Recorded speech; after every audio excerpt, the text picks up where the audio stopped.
Halah, jangan songong, Mbak. Dari bentukanmu yang kampungan aku tidak percaya Mbak bisa punya perusahaan dengan aset miliaran. Jangan omong besar di depan kita.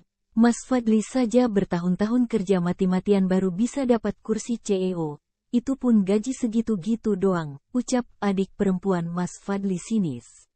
Ines yang sedari tadi duduk di dalam kini keluar dengan mulut tajamnya. Ines, tegur mama mertuaku pada anak perempuannya. Wajah mama Mas Fadli nampak tegang sekaligus salah tingkah begitu mendengar celutukan Ines. Ma, jangan mudah percaya omongannya.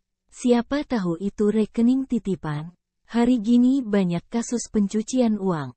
Orang kere yang tidak punya apa-apa mendadak punya uang miliaran bahkan triliunan di rekening mereka, sambung Ines dengan tatapan mencibir padaku. Terserah kamu dah, Nes. Aku tidak punya kewajiban untuk membuat kamu percaya. Terima kasih untuk semua hinaanmu.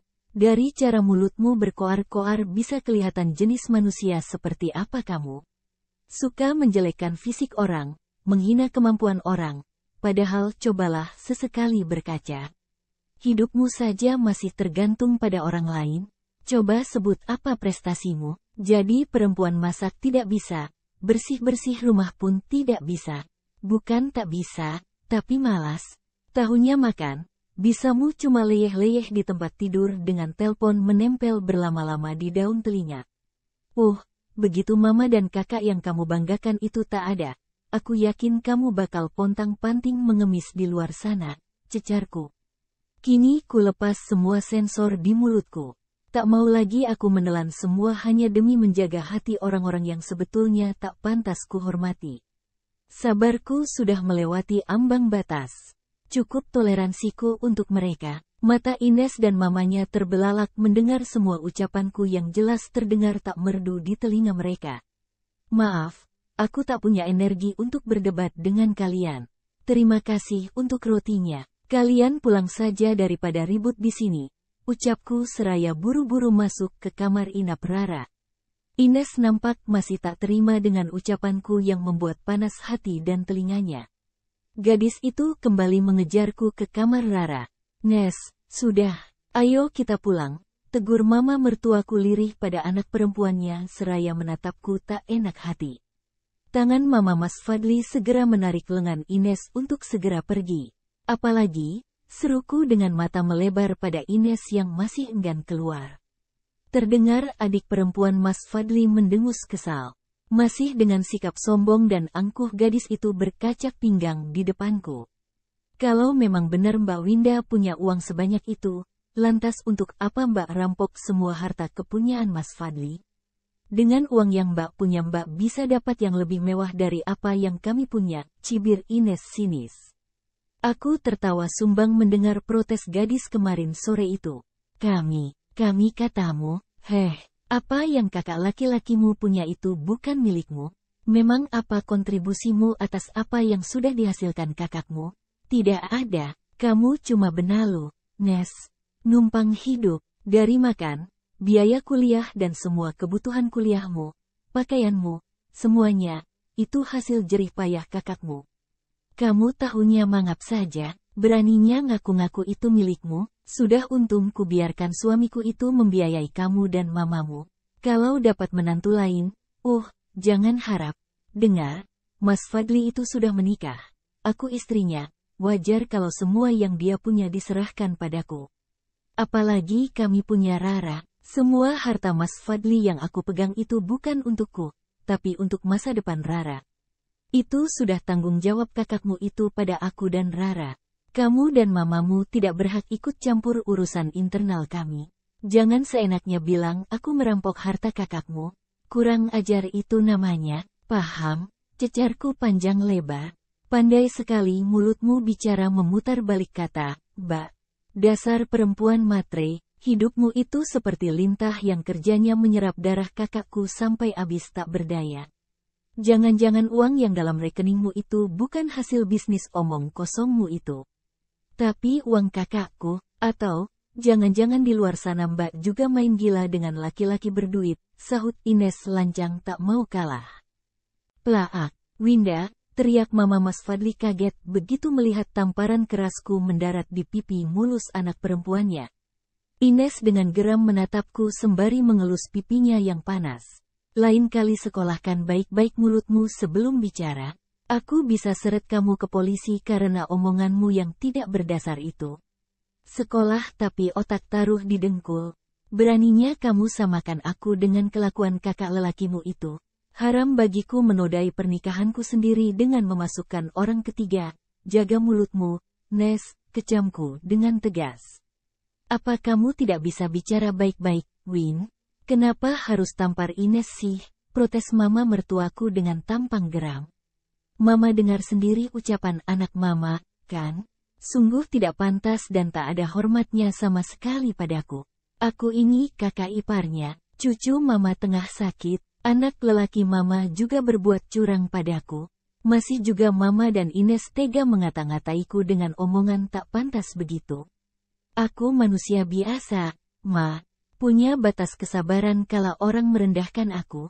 Ines pantas ditampar supaya lain kali pandai-pandai dia jaga mulutnya. Tandasku dengan jemari mengepal di kedua sisi pahaku. Mama. Mas Fadli menghela napas berat dan menghembusnya kasar. Ayo, Nes, kita pulang.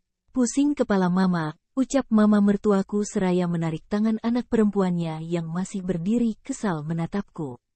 Ruangan serasa terisi oksigen kembali begitu mereka berdua lenyap dari kamar. Aku kembali duduk di sebelah Rara yang tengah tertidur lelap dan mengusap dahinya. Mama janji, Nak, Mama tak akan biarkan lagi siapapun menzalimi dan merendahkan kita. Bisikku lirih pada Rara. Asteris, asteris, asteris, asteris, asteris, baru bisa bernapas sedikit. Aku kembali dikejutkan oleh kedatangan perempuan selingkuhan Mas Fadli saat waktu berkunjung pasien sore tiba. Aku betul-betul tak menyangka perempuan itu berani datang menghampiriku. Perempuan bernama Laila itu datang dengan wajah tak bersalah sedikit pun. Anehnya, begitu masuk perempuan itu langsung bersujud di bawah kakiku. Mau apa kamu? Berdiri, bentakku kesal, keningku sejenak berkerut. Beraninya Laila secara langsung menghadap padaku tanpa malu setelah mencuri dan menikmati apa yang kupunya. Jangan seret aku ke polisi. Apa yang terjadi bukan salahku sepenuhnya. Kami melakukannya atas dasar suka sama suka. Aku juga kini tengah mengandung anak dari suamimu. Tolong mengertilah. Lepaskan Fadli untukku. Sontak mataku terbelalak. Jantungku serasa berhenti berdetak mendengar pengakuannya.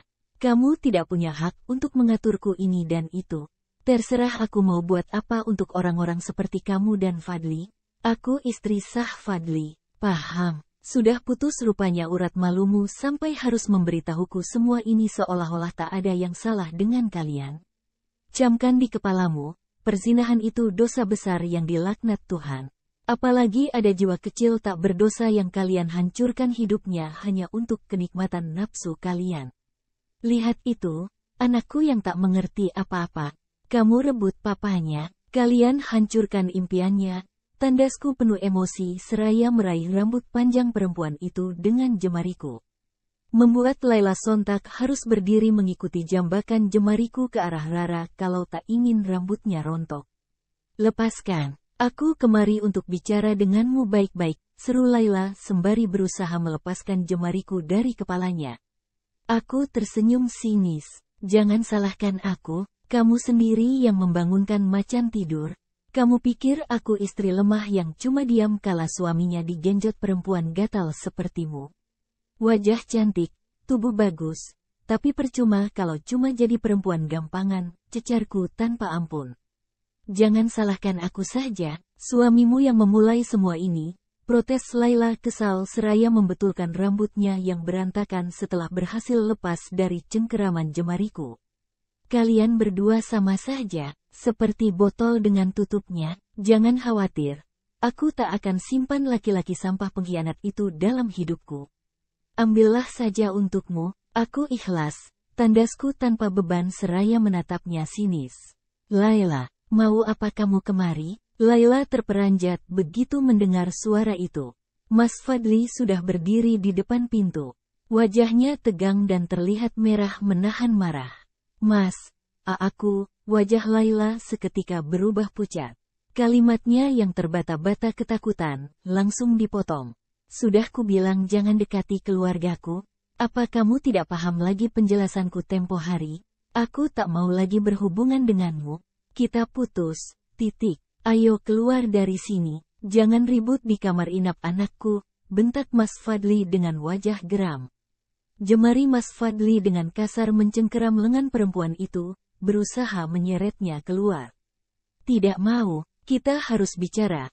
Mas, bantah Laila dengan berang seraya menepis tangan suamiku dari lengannya. Aku tertawa sumbang melihat drama menjijikkan di depan mata. Kenapa harus putus, Mas? Teruskan saja hubungan kalian. Ada nyawa tak berdosa di dalam perutnya yang minta pertanggungjawabanmu, sindirku sinis. Apa katamu, Win? Ucap Mas Fadli seraya menatapku tak percaya. Matanya lalu ganti menatap tajam pada Laila yang berdiri dengan wajah tak berdosa sembari melipat kedua tangan di dada seolah-olah tak bersalah. Jelaskan apa maksudnya, bentak Mas Fadli pada Laila. Perempuan yang kau tiduri itu tengah mengandung buah hatimu. Dasar laki-laki bodoh, sahutku cepat. Apa? Tidak, semua ini bohong, sahut Mas Fadli frustasi sembari meremas rambutnya lalu buru-buru meraih kerah kemeja Laila. Tatapan penuh amarah menyala-nyala di kedua matanya. Jangan bohong kamu, setiap aku berhubungan, aku banyak kali mengingatkan kamu untuk berhati-hati. Jangan bilang kalau kamu tidak minum pil itu. Kamu sengaja menjebakku. Mas, menjebakmu, yang benar saja. Untuk apa? Aku bersedia tidur denganmu karena aku mencintaimu. Mas berkali-kali juga bilang hal yang sama, kan? Jahat kalau sekarang Mas bilang aku menjebakmu. Nyawa kecil yang kukandung ini hasil buah cinta kita. Sahut Laila penuh amarah. Perempuan itu tak terima dengan ucapan laki-laki yang sudah berhasil menyeretnya melakukan perbuatan terkutuk itu, kini begitu saja hendak melepasnya. Aku yang harusnya marah, aku ini korban, seenaknya Mas mau lepas tangan setelah menikmati tubuhku. Aku bukan pelak Mas.